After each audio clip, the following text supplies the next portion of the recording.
La Gazette du Togo. L'autre regard de l'actualité togolaise. Vous écoutez Nana FM, il sonne 7h17. Nous sommes le vendredi 17 juin 2016. Nous vous souhaitons la bienvenue dans le débat de Nana FM. Il ne s'exprime pas très souvent de façon publique, mais à chaque fois qu'il le fait, on en parle assez. L'exemple palpable de cette dernière déclaration au sujet des réformes et plus précisément de la limitation du mandat présidentiel, Faure Gnassingbé invite les universitaires et la société civile à donner des pistes de réflexion pour savoir si la règle des 2 mandats doit s'appliquer à tous les pays ou pas. Quelques jours après que le Ashkroun ait lancé des invitations à un atelier sur le même sujet. Et ce matin, dans le débat, nous nous demandons: Faure Gnassingbé a-t-il eu tort de soumettre la réflexion sur les réformes aux universitaires et à la société civile? Et pour en parler, nous sommes justement avec des universitaires. D'un côté, le professeur Apedo Amatogwata, enseignant-chercheur à l'université de Lomé. Bonjour professeur. Bonjour. De l'autre, le professeur Michel Goé-Akoué. Vous enseignez l'histoire à l'université de Lomé. Vous êtes secrétaire national chargé du contenu politique à la CDPA. Bonjour professeur. Bonjour cher ami. Le débat se fera également avec vous auditeurs qui pouvez réagir dès maintenant via la page Facebook de Nana FM et dans une vingtaine de minutes par téléphone sur le 23 20 63 49 ou le 91 09 71 71. Avec Nestor Glo à la mise en onde, je suis Antoine Afanou. Faure Gnassingbé a-t-il eu tort de soumettre la réflexion sur les réformes aux universitaires et à la société civile? C'est le thème du jour. Alors pour commencer, dans un premier temps, professeur Goé-Akoué, quels échos ont eu chez vous ces déclarations du président de la République au micro de la Deutsche Welle à propos des réformes de la limitation du mandat présidentiel? Quand vous dites chez vous, ça veut dire quoi? Ça veut dire que vous adressez à l'universitaire ou vous adressez à l'homme politique? Nous allons dans un premier temps nous adresser à l'homme politique. Eh bien, je crois qu'à la CDPA, nous sommes plutôt consternés par ce discours qui exprime tout le mépris du chef de l'État par rapport aux populations togolaises. On ne l'a pas souvent entendu parler, vous l'avez déjà dit. Et voilà, il s'autorise à parler à l'étranger, mais à faire montre de mépris total pour le peuple togolais, en disant que, eh bien, lui, il a déjà fait sa réforme, il a la légitimité, donc on essaie de qui? Il dit une certaine légitimité. Et au-delà de ça, donc, le chien aboie, la caravane passe.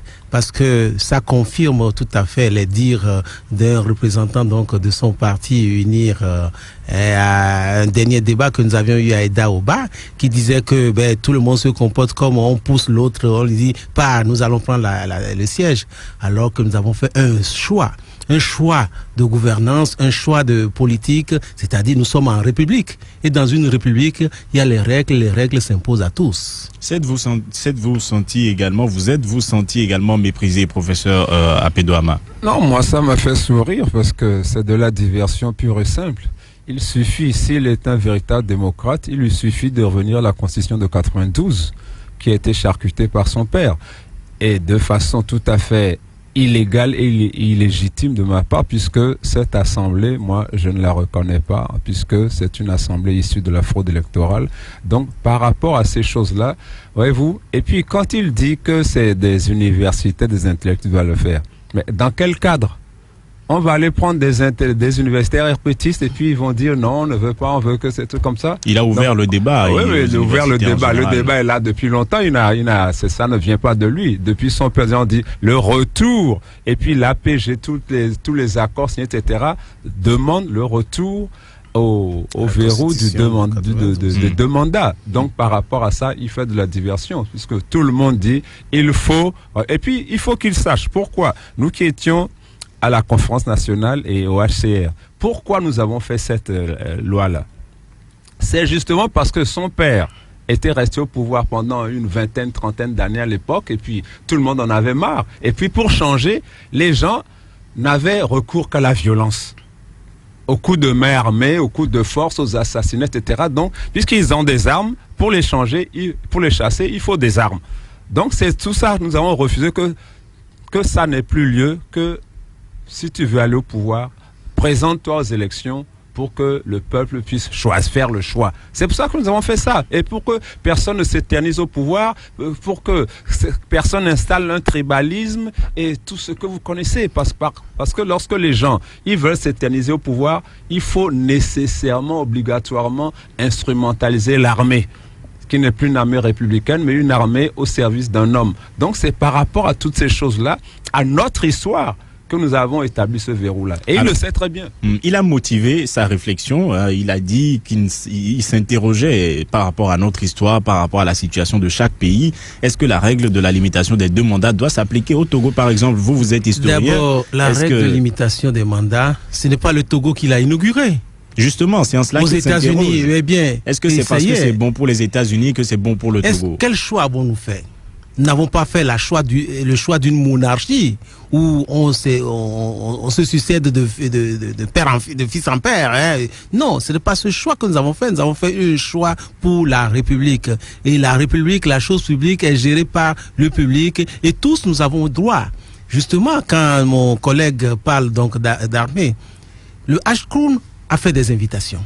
Mais malheureusement, quand on voit la liste, on n'a pas invité les militaires. Or, notre vrai problème, c'est l'armée.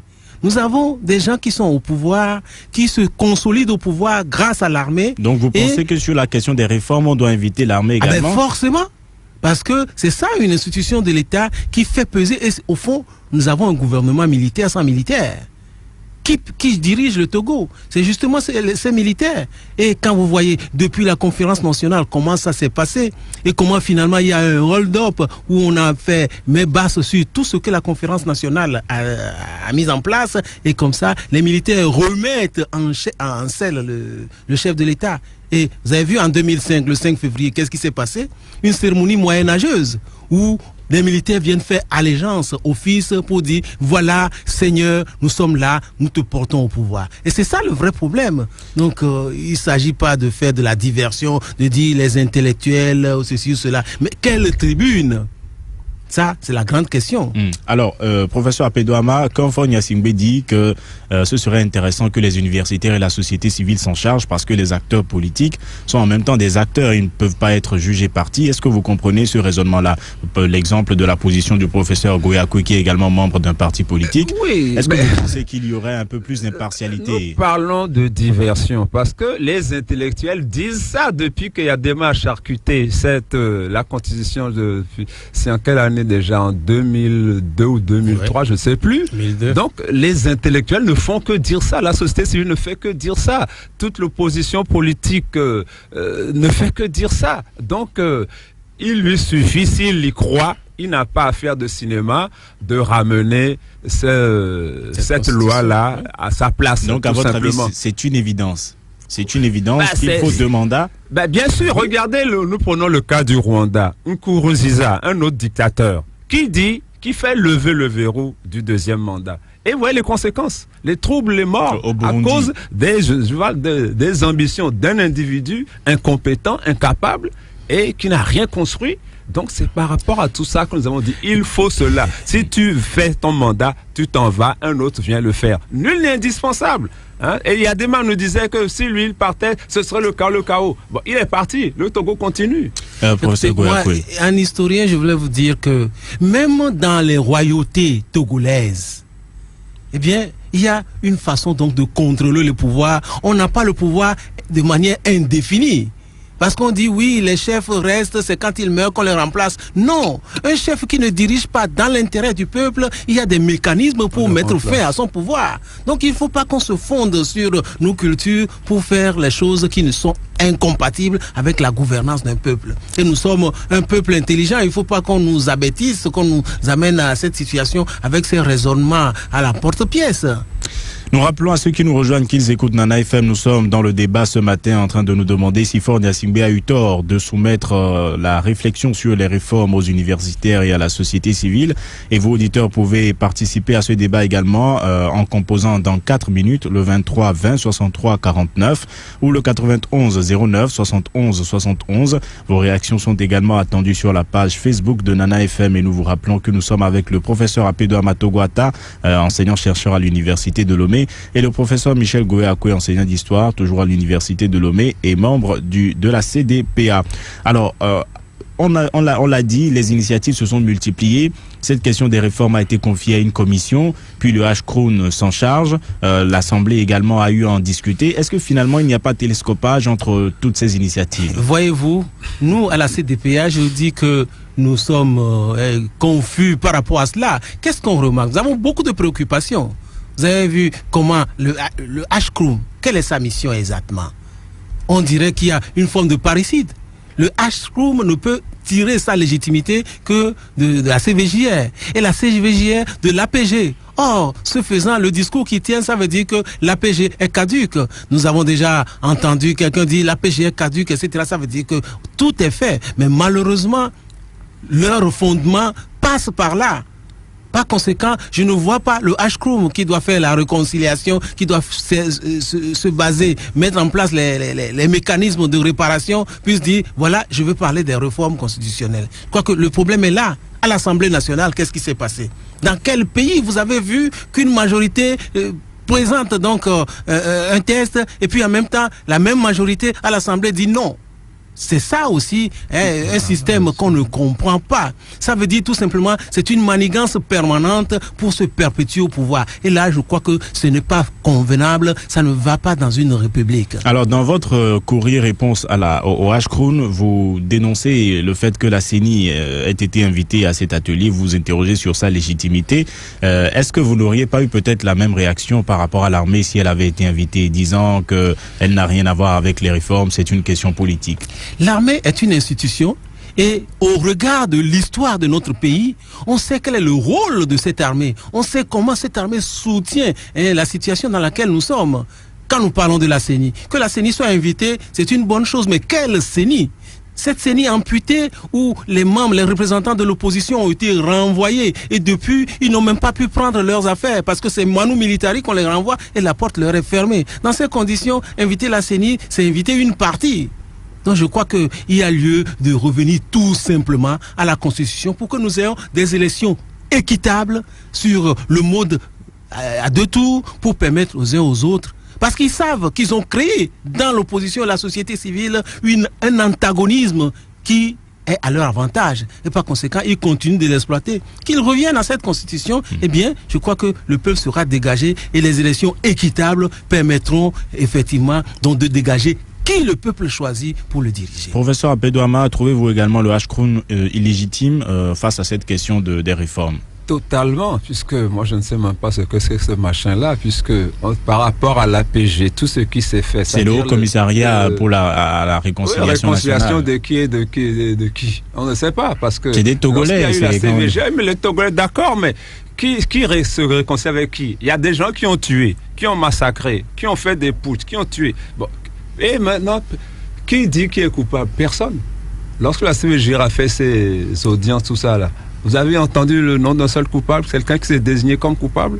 Donc par rapport à ça, c'était une immense caricature, on s'est moqué du monde comme d'habitude, et finalement, la stratégie voudrait que on dit bon, on est tous coupables, on se réconcilie, on s'embrasse, et puis c'est terminé. Non, par rapport à tout ça, il ne faut pas qu'on nous prenne pour des idiots. Donc il faut qu'il y ait des coupables et il y ait des victimes qui puissent parler pour demander réparation, et après, si pardon il y a, qu'il y ait pardon. Mais quand il n'y a pas de victimes, on va se réconcilier avec qui? Mais les victimes sont là. Mais les victimes sont là, mais il n'y a pas de coupables. On ne reconnaît pas les coupables. Voilà, on se moque du monde. Est-ce que la mise en œuvre de cette réforme liée à la limitation du mandat présidentiel ne pourrait pas participer à la réconciliation ou au renforcement de l'unité nationale? Non, la réconciliation, ce n'est pas ça. C'est-à-dire que, voyez-vous... Est-ce que ça ne pourrait pas y participer? C'est un discours politique, ce qu'on appelle réconciliation en général. Sauf qui se réconcilie avec qui?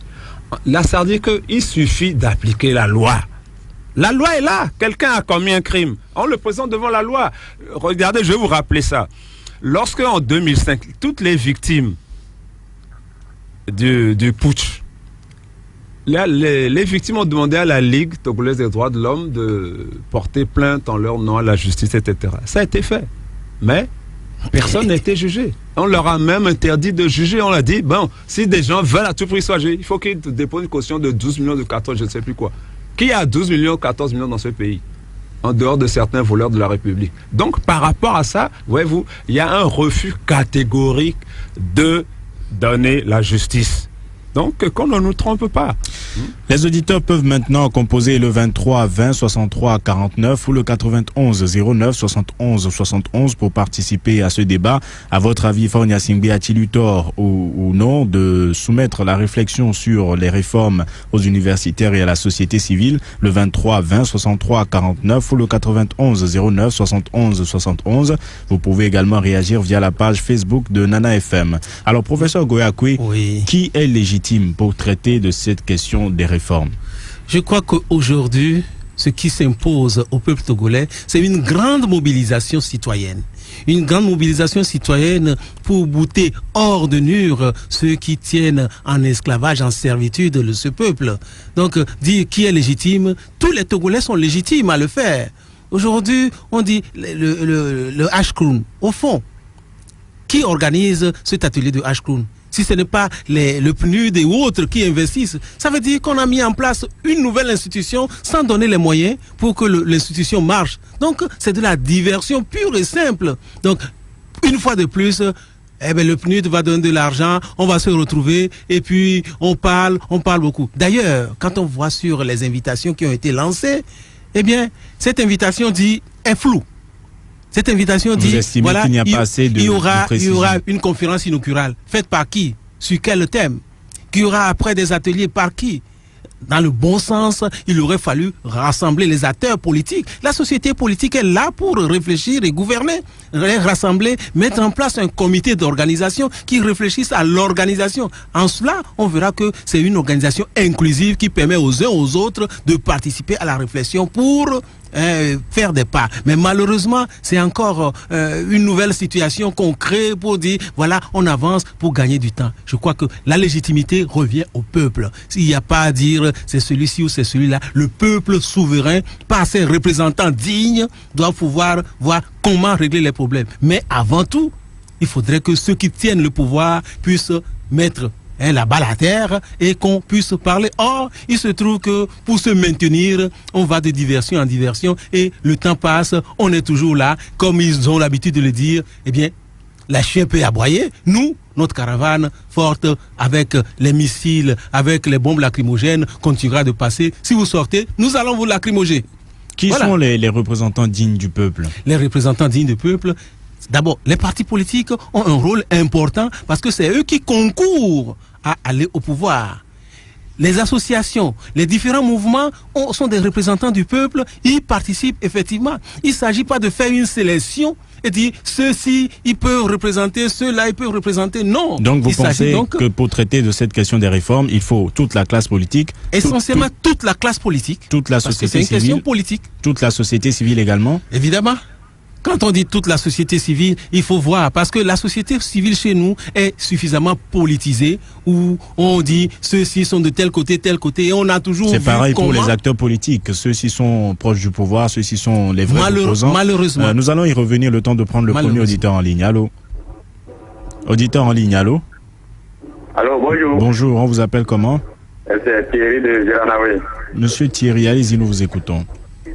Ma question, en fait, je voudrais saisir l'occasion pour demander au professeur Goyakwe, comme il est historien, et il y a le président qui nous parle de l'histoire du pays par rapport aux réformes et par rapport à la limitation du mandat. Il n'a qu'à nous dire exactement, en fait, quelle est cette histoire au Togo qui empêche qu'on puisse limiter les mandats au Togo ici. Nous vous disons merci Thierry depuis Djiranaoué. Le 23 20 63 49 ou le 91 09 71 71. Par ces numéros, vous pourrez participer à ce débat. Un deuxième auditeur en ligne, allô? Oui, allô, bonjour. Bonjour, on vous appelle comment? C'est à côté depuis Akorissoa. Allez-y monsieur à côté, nous vous écoutons. D'accord. Pour répondre à votre question, notre président, vraiment, il n'a aucune raison de faire cette déclaration. Moi, j'aimerais lui demander si ce sont les universitaires et la société civile qui ont débattu la Constitution en 2005 quand il accédait au pouvoir. Pourquoi il doit vous tenir notre langage? Donc vous pensez qu'il devrait y aller directement aux réformes? Tout le monde réforme. Comment on l'a fait en 2005? Est-ce qu'il avait 47 ans prévus par la Constitution en 2005 avant d'arriver au pouvoir?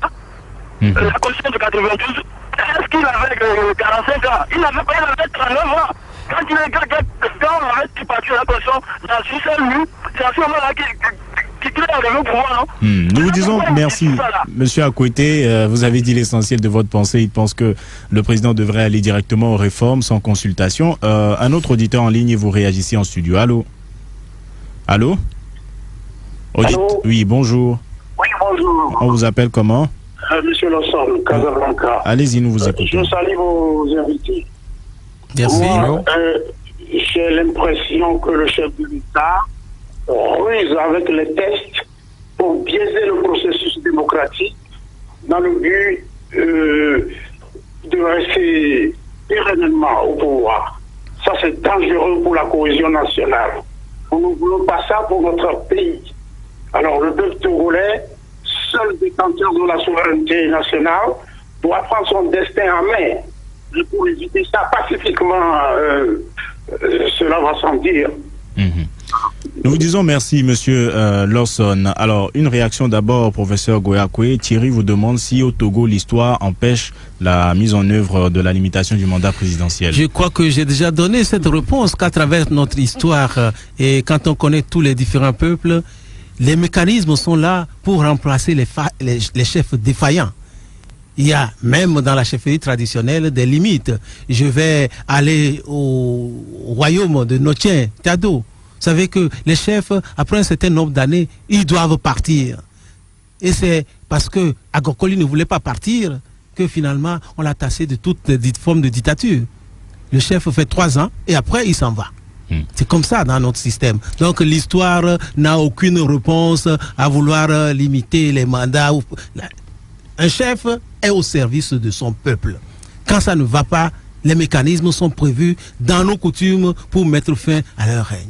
À côté, depuis Akodé-Sewa pense que le président n'a pas besoin des universitaires de la société civile au sujet de ces réformes. Mais le président dit également que dans certains pays, la limitation à 2 mandats a bien fonctionné. Dans d'autres, il y a eu quelques problèmes malgré la limitation des mandats à 2. Est-ce que vous comprenez Il y a eu des problèmes parce qu'il y a des putschistes. Alors n'oubliez pas, est-ce que avant de faire son putsch de 2005, est-ce qu'il a consulté les universitaires, les intellectuels, la société civile, etc. Il a violé la Constitution en faisant un putsch. Donc par rapport à tout ça, si la volonté politique est là, elle n'est pas là malheureusement. C'est-à-dire qu'il reviendrait à la Constitution de 92 sans aucun problème et on ferait l'économie de tout ce cinéma-là. Parce que, voyez-vous, il ne s'agit pas toujours de tromper les Togolais parce qu'on a fait un putsch, on sait qu'on est vomi par le peuple togolais en général. Parce que ce problème, il aurait dû, et puis à mon grand étonnement, il n'a pas appelé la classe politique. Parce que c'est la classe politique la première concernée pour débattre de la chose. Il dit que ce sont des acteurs politiques et qu'il y a des enjeux de pouvoir. Le principal acteur politique du Togo depuis 1963, c'est l'armée. Nous allons prendre un auditeur en ligne. Allô? Bonjour, on vous appelle comment? Bonjour, c'est M. Kokou d'Agdo. Allez-y, nous vous écoutons. Bonjour les invités. Bonjour. Bon, la dernière fois, le ministre Maganawe, en parlant à Daouba, il a dit clairement qu'il est fier d'être Togolais chaque temps qu'il parle. Même nous, Togolais, quand nous écoutons nos autorités parler, on ne se sent pas fier.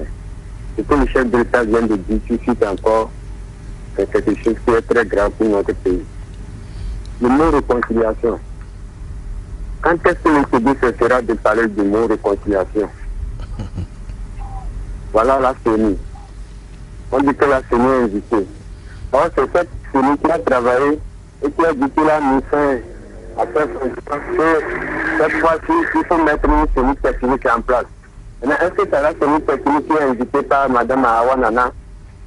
Et je vais poser encore une question à M. Gouaké.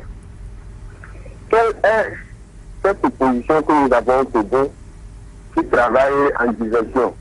On a une partie de l'opposition qui a la CENI, qui a signé les rapports que tout s'est passé bien. Et on a une opposition qui est renvoyée. Comment est-ce que nos opposants travaillent dans ce pays? Nous vous disons merci, M. Kokou, depuis Agoué. Alors, sa question sur les opposants remet sur le tapis la question de la légitimité de ceux qui doivent discuter, échanger de cette question des réformes ou pas. Vous aviez dit qu'il y avait une certaine société civile acquise au pouvoir, l'autre proche de l'opposition. Pareil, maintenant l'opposition s'interroge. Il y en a qui sont vrais, on les dit, vrais opposants. Il y en a qui sont des acteurs de diversion également. Vous savez, quand on parle de l'opposition, c'est quoi? Parce qu'on fétichisme, il y a trop de fétichisme par rapport à ce mot. Tout citoyen a le devoir de participer à la vie publique à travers des prises de position. Il peut le faire dans un parti politique, il peut le faire à travers une association, il peut le faire même individuellement. Et quand il le fait, et que c'est contraire à la position du gouvernement, eh bien, il a une expression qui s'oppose à ceux qui sont là au pouvoir établi. Dans ce sens, est-ce qu'on pourrait parler alors de vrais opposants et de faux opposants? Et vous savez, le niveau d'analyse des uns et des autres sont différents. Et puis, il y a des intérêts qui sont en jeu. Vous voyez, je veux revenir sur la question des universitaires. Au fait, quelle est la mission d'un universitaire? Un universitaire, il fait de l'enseignement, mais son enseignement s'appuie sur de la recherche, puisqu'il doit établir de connaissances nouvelles. Et ces connaissances nouvelles enrichissent donc son enseignement, de manière à former des citoyens qui soient éclairés. Mais il y a une troisième mission, cette mission que les universitaires malheureusement ne font pas assez chez nous, mais il y a une raison pour cela, c'est-à-dire ils doivent un service à la communauté. Pour des problèmes qui se posent pour la communauté, en tant que savant à qui on paye pour réfléchir, il doit apporter des avis motivés par rapport à son analyse. Mais malheureusement, il se trouve que beaucoup de nos universitaires, parce que voulant avoir accès à des postes, se taisent et refusent de faire l'analyse, de jouer donc ce rôle qui est le leur. Donc, faire appel aux universitaires, c'est bien. Mais quel est le cadre dans lequel cet appel est fait? Quel universitaire? Va-t-on prendre encore une fois de plus des universitaires rangés qui se cachent dans leur coquille pour dire oui, nous sommes d'accord, il faut y aller?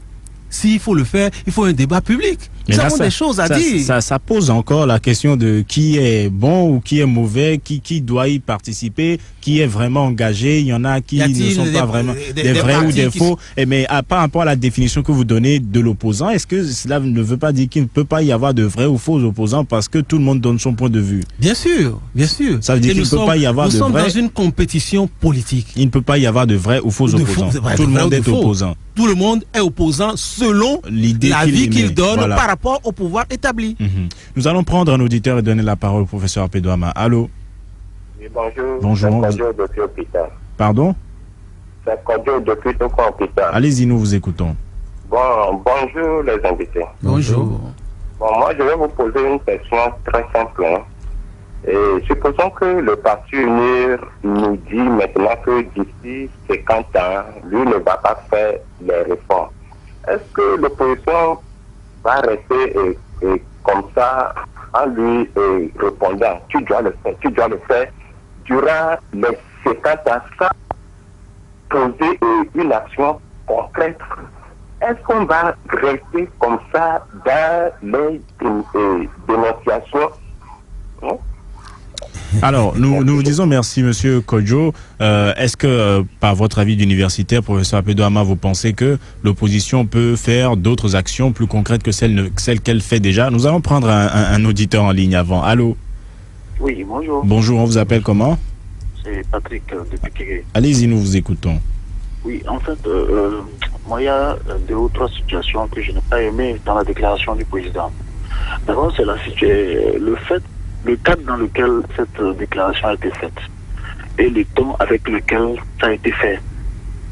Il a fallu qu'il se déplace dans un autre pays, on lui pose une question comme ça, tous azimuts, et il répond.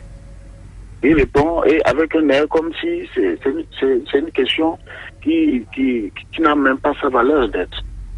Alors que c'est quelque chose qui est très important pour le pays.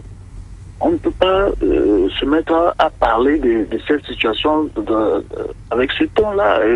Il était calme, il était dégourdi, comme si le Togo c'était comme une petite maison dans laquelle il est le maître. Alors Patrick, La deuxième situation, supposons que l'histoire du Togo empêche vraiment ces limitations et ces réformes.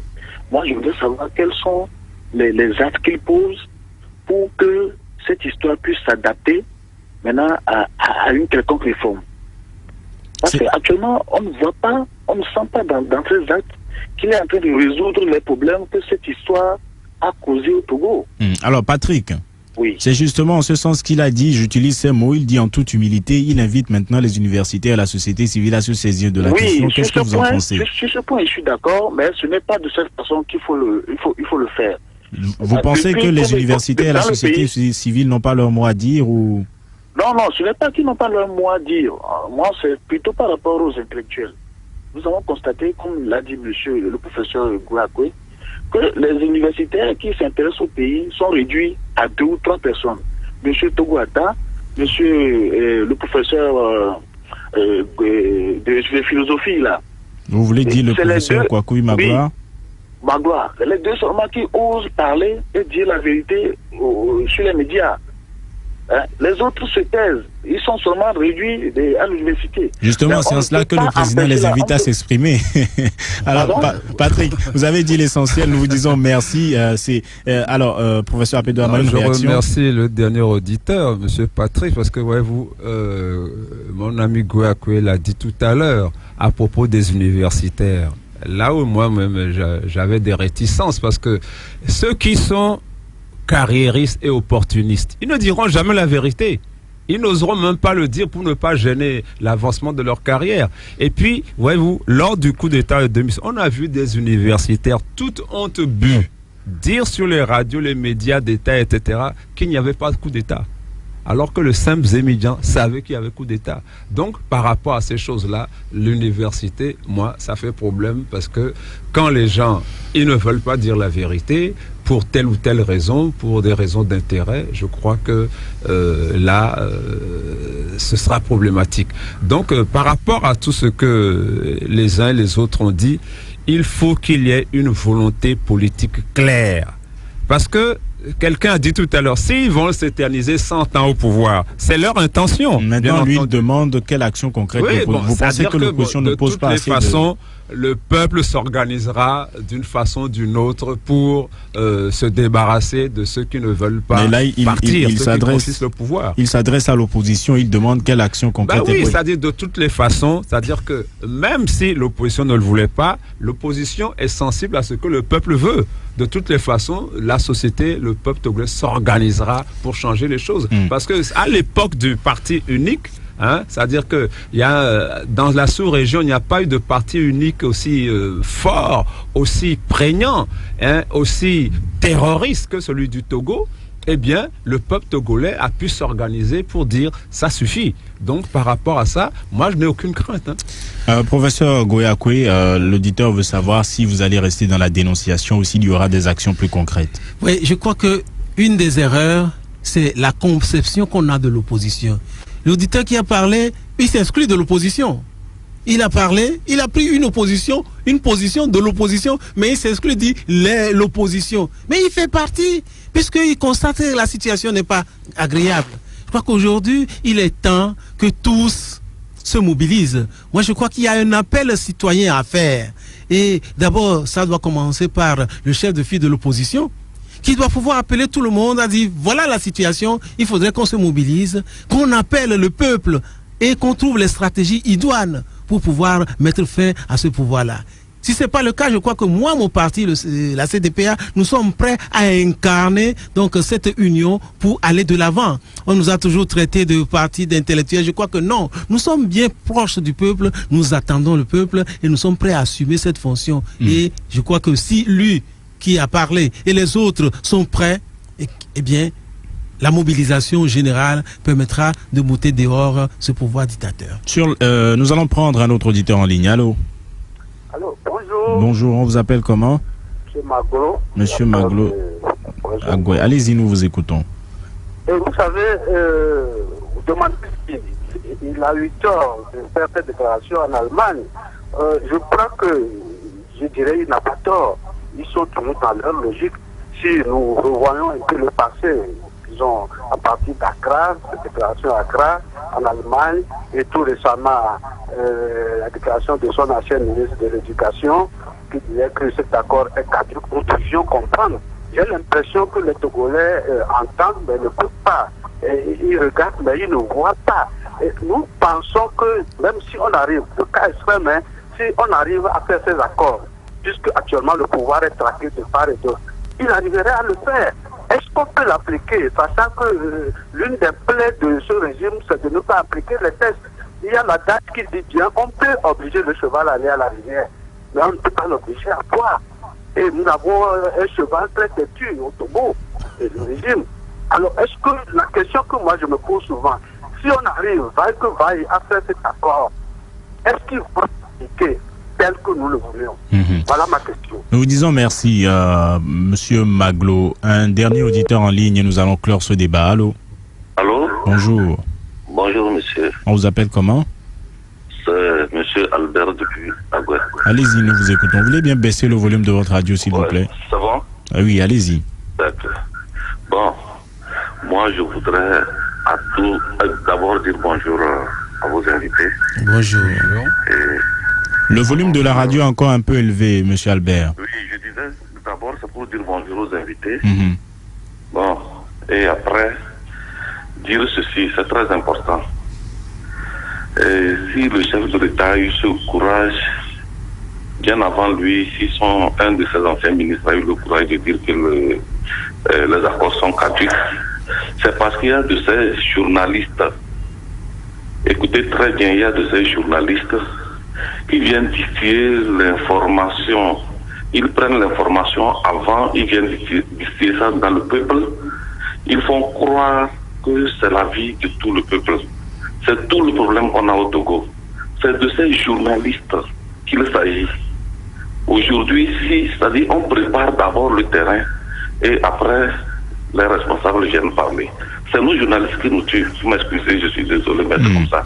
C'est votre position. Nous vous disons... Sur une autre radio, un de ces journalistes a eu le courage de dire que l'ancien ministre Manganawe n'a jamais dit que l'accord est caduc. Comment vous comprenez ceci? Il se moque de nous. Nous vous disons merci, monsieur Albert. Vous avez dit l'essentiel de votre pensée. Rejetez tout le tort sur la tête des journalistes. Qu'est-ce que vous en pensez, professeur Goyakoui? Non, je crois que les journalistes également sont dans leur rôle. Et il n'y a pas qu'un journaliste, il y a des journalistes avec différentes positions. Donc on ne peut pas leur dire, ben écoutez, vous devez avoir une position unanime. Non. Mais ce qui est important, c'est comment sauver la République. Et il y a des règles dans la République, les règles de l'alternance. Nous avons fait le choix donc d'une démocratie. Et dans la démocratie, eh bien, la souveraineté appartient au peuple. Il faudrait que les tests soient clairs. D'ailleurs, les tests sont clairs. Donc, mettre en place les conditions. Et je voudrais, moi, surtout faire appel au peuple togolais, dans sa dignité, de se rassembler pour pouvoir mettre fin. Parce qu'il n'est pas question de dire, vous les opposants, qu'est-ce que vous faites? Si tous nous constatons que le pouvoir en place ne marche pas, ne va pas dans notre intérêt, il faudrait qu'on se mette ensemble pour le faire. Et Monsieur Maglo, il demande si, une fois les réformes obtenues, les lois seront appliquées, la limitation de mandat par exemple. Nous sommes dans un rapport de force. Si ça doit être appliqué, ça dépendra de nous tous. Il faudrait donc faire de telle sorte que ça soit appliqué. Parce que le vrai rouage qui grince, nous avons dit tout à l'heure, l'armée. Parce que ceux qui sont au pouvoir se fondent sur l'accord, la puissance de cette armée-là. Je crois qu'il est temps que nous ayons une armée républicaine. Et là aussi, c'est un appel que je lance à l'armée et aux forces pour devenir une armée républicaine au service du peuple. Parce que le peuple est là, il donne la souveraineté, mais les institutions qui sont en place dans la République doivent jouer chacune leur rôle. Professeur Peterman, dans quel contexte pensez-vous que le chef de l'État doive aborder des questions comme celle des réformes? Patrick dit qu'il n'a pas apprécié, qu'il en ait parlé à l'étranger. Qu'est-ce que vous en pensez? Non, il ne faut pas qu'on nous abuse. Faure Gnassingbé n'a jamais voulu de réforme. Son père, tous les accords qui ont été signés, il y a une vingtaine jusqu'à aujourd'hui, ils n'en ont appliqué aucun. Aucun. La vingtaine d'accords signés avec l'opposition, aucun n'a été appliqué. Donc par rapport à tout cela, puisque nous sommes dans une dictature militaire, eh bien... Et ça, plusieurs le contestent. Oui, bon, ils n'ont qu'à le contester. Moi, je leur dis ce qu'il y a, ils le savent, ils savent que je dis la vérité. Nous sommes dans une... Ils ne veulent pas de réforme. Et parce que la réforme, pour eux, c'est justement aller contre la dictature qui est en place. Ceux qui veulent la dictature, ils n'ont pas intérêt à faire des réformes. À faire 2 mandats, ça veut dire que c'est mettre fin à la dictature. Donc, par rapport à ça, justement, ça ne marchera pas. Alors, professeur Goyakwe, en même temps, votre mot de la fin, par rapport aux invitations du H-Crown, les propos du président, la commission sur les réformes, comment pensez-vous que tout cela doit s'harmoniser pour qu'on aille aux réformes tant souhaitées par l'opposition et le peuple qui s'exprime? Alors, si nous acceptons le H-Crown comme institution de la République, il faudrait que la République prenne en charge le H-Crown. Mais que le H-Crown, dans ces textes, reconnaît d'où il tire sa légitimité. Il s'agit donc de l'APG, qui est cet accord global qui a établi les règles pour qu'on revienne à la paix. Parce que le chef de l'État évoque les élections apaisées de 2007. Il a fallu cet accord, l'APG, pour qu'on arrive à cet accord. Donc, il faut appliquer l'accord dans son intégralité. L'accord a demandé que les réformes constitutionnelles et institutionnelles soient faites.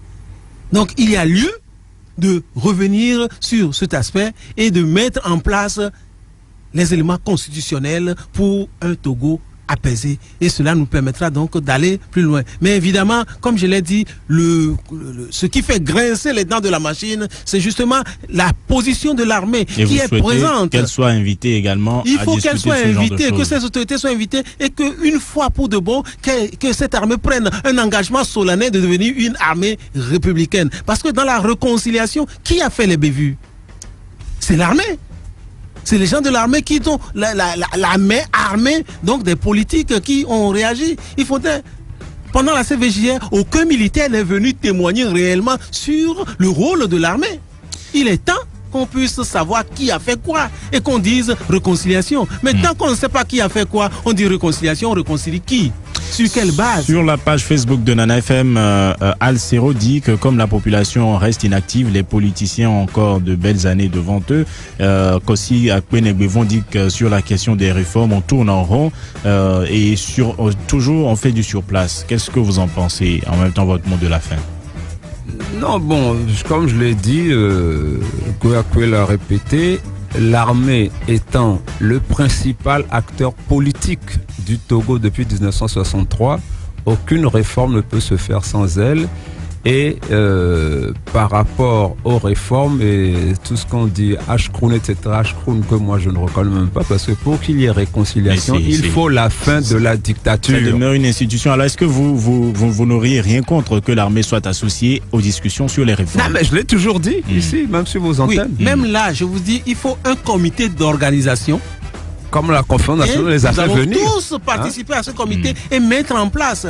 Mais il ne faudrait pas que ça soit une discussion de plus comme la conférence nationale, les accords politiques. Non, mais il faudrait que les engagements soient des engagements soient respectés. Nous vous disons merci, professeur Michel Goyakwe, enseignant d'histoire à l'université de Lomé, secrétaire national chargé du contenu politique à la CDPA. Merci à vous, professeur Apedo Ama, enseignant-chercheur à l'université de Lomé, d'avoir accepté notre invitation. Ce débat ainsi s'achève. Nestor Glo était à la mise en onde, Antoine Tété Omeni réalisation.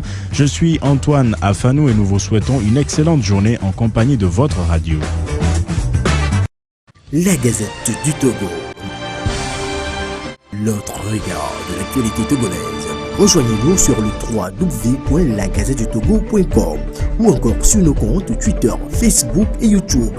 Pour nous soutenir, merci de nous contacter à l'adresse suivante: contact@lagazettedutogo.com.